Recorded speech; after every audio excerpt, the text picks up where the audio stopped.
Danke bafethu, welcome back to Nkuliso. Okay bafana qualify for FIFA World Cup. If SAFA izothola over 200 million bafethu ngoba bafana qualify for FIFA World Cup.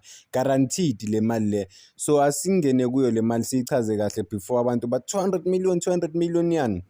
So wonke ama-team aqualify for i-FIFA World Cup khona imali direct abayitholayo ama-FA wakhona wakuleyo team wakuleyo country leyo. So i-FA yase-South Africa i-SAFA ngithi. So i-SAFA is expected ukuthi ithole around 200 million. Nama-teams lawa ama-players azoba represent lapha no-FIFA World Cup oMamelodi Sundowns ne-Orlando Pirates njengoba banama-player angaka bazothola millions and millions ngoba ama-player wabo azobe ku-FIFA World Cup.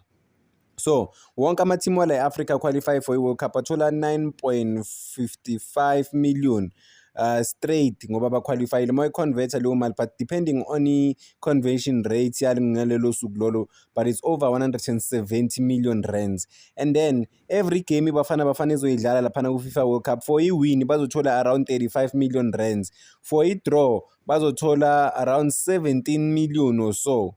For i-loss angazi ukuthi for i-loss ababhalanga ukuthi imalini but-ke every match nje abayidlala bathola ama-millions kusho ukuthi bafana izobuya ku-FIFA World Cup iphethe around 200 million or ngithi i-SAFA izothola 200 million. So bona ukuthi abafana ibonus bazothola amabonus kanjani but imali eningi lesebo ma-150 million or so ye-SAFA direct. And then i-SAFA kumele ikwazi ukusebenzisa le mali lena yenzeni improve ibhola lase-South Africa. But guess what, siyayazi i-SAFA ne-corruption yase-South Africa. I mean mawubheka i-South Africa is disappointing bafowethu. Mawubheka i-SAFA inama-sponsors ewanika umillion but namanje ama-under 17 astruggle ngezinto zey'mali zokutravela ne-preparation. Manje bekunenkinga kaMokoena ukuthi ama-yellow card azange bawabone bathathela i-3 points which is bad. Like i-SAFA i-disorganized. I-leadership yakhona no one is holding omunye accountable. I-president ye-SAFA uJordan uthe seyivaliwe le matter le 3 points bafana qualifyile so we won't even look into it. Kwenzakala kanjani because of abantu they have to account ngamaphutha abo ukuthi okay wena umsebenzi wakho lona awuzelanga uzokhuluma nemedia nje kuphela or uzohlala nje. Khona abantu abahleli abavala izikhundla kanti bakhona abantu aba-well equipped abangenza umsebenzi kangcono.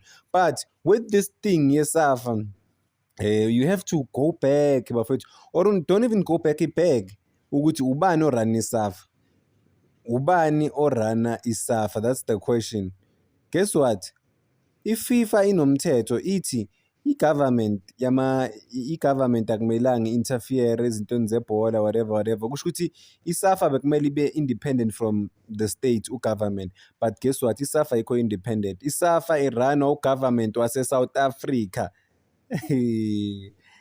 Angizwa bafethu, i-SAFA iranwa u-government wase-South Africa but ubani u-government sonke siyazi ukuthi ubani u-government wase-South Africa. And then if you wanna go, njengoba senginitshele leyo nto le ngizoyibamba lapho ngengene kuyo ngithi usibani nguwasha kwacima ukiphi i-political party but go there phezulu ku-SAFA and then usearch i-affiliation yabo ukuthi ubantu abarana i-SAFA ngempela obani. Kusho ukuthi i-SAFA iranwa iranwa njenge-political party in a way. That is why abantu bangaba-hold accountable. That is why abantu ba-implicated ku-corruption but they don't even go to jail because they are protected by affiliation yabo yama-political parties. But ngizoyibamba lapho ngeke ngikhuluma amagama abantu ngizoze ngiboshwe. I-SAFA idinga abantu abali-understanda ibhola bigger than ukuli-understanda abalithandayo. Manje if uzorana i-SAFA njengo-political party, that's the big problem-ke. Inkinga iqala lapho because abantu abaney'khundla laphana ku-SAFA abazi nokuthi benzani. Khona abantu abangazi nokuthi benzani. Ngikhuluma ngabantu abane-power serious bafethu abazi nokuthi benzani. Ayikho into abayenzayo aba-improve nix. Bathola ama-millions and millions from ama-sponsors but aba-improve ibhola lase-South Africa on the ground.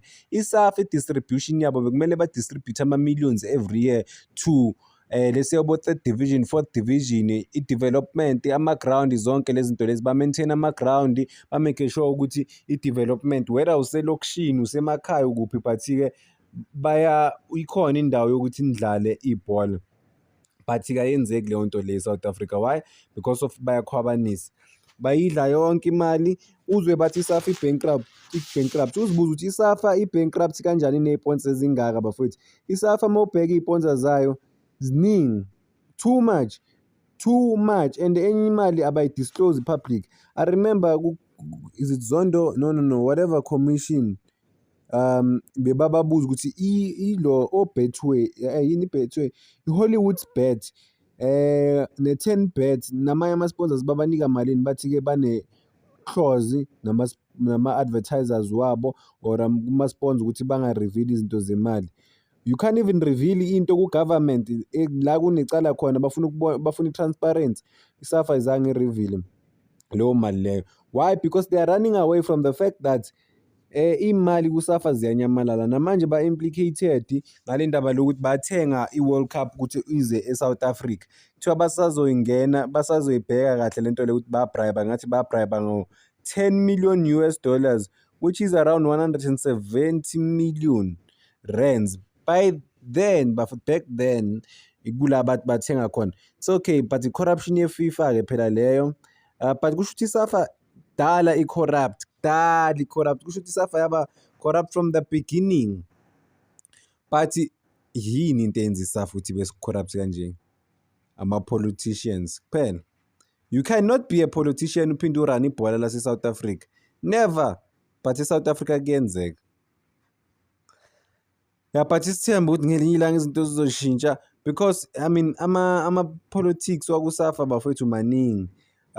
Start dating back to uClive Barker noma ubani lo mlungu lo wawina i-1990 bani CAF.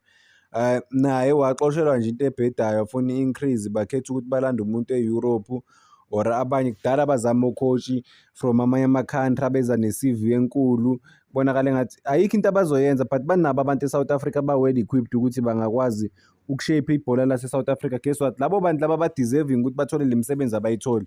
They would rather opt for umlungu or i-European. 2010 FIFA World Cup bahlaza baletha umuntu ongakaze a-coach.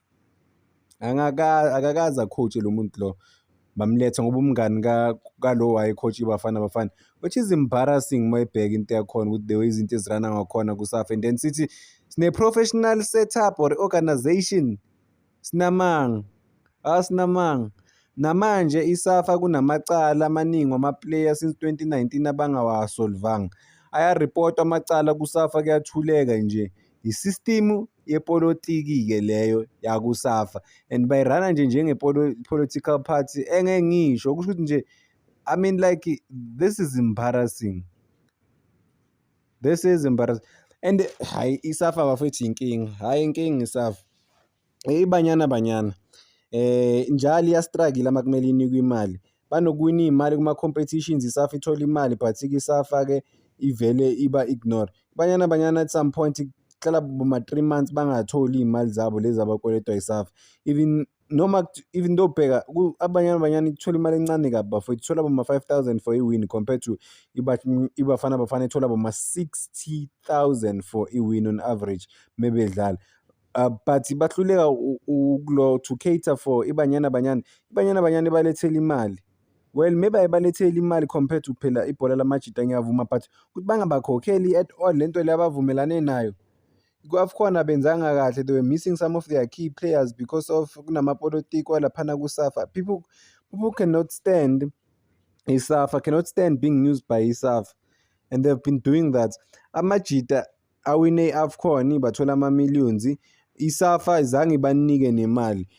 Mayibuza i-president yeSAFA ukuthi hayi bo amajita bathi awakatholi nix, is it true? Athi basalinde i-FIFA ukuthi i-FIFA ngaze ikhiphe imali, washa wacima. Yeah, and izwa-ke baya-explain-na-ke abantu beSAFA bathi le competition futhi laba abancane ababalwa as ama-professional, so they're not even entitled ukuthi babanike imali. Uyawuzwa lowo mbhedo? The official statement, by the way, so I'm quoting and paraphrasing. So kuSAFA kudingeka abantu aba-well equipped abayithandayo into abalithandayo ibhola. Manje abantu bangena ngoba ba-associated ne-political party ethize, hayi dlalwa ngathi kuSAFA. But yeah, congratulations to iBafana Bafana ngokuqualify for i-FIFA World Cup. Sinifisela inhlanhla overall bafethu ukuthi nenze kahle kakhulu. Thank you bafethu, ngicela ningakhohlwa ukulike ni-subscribe.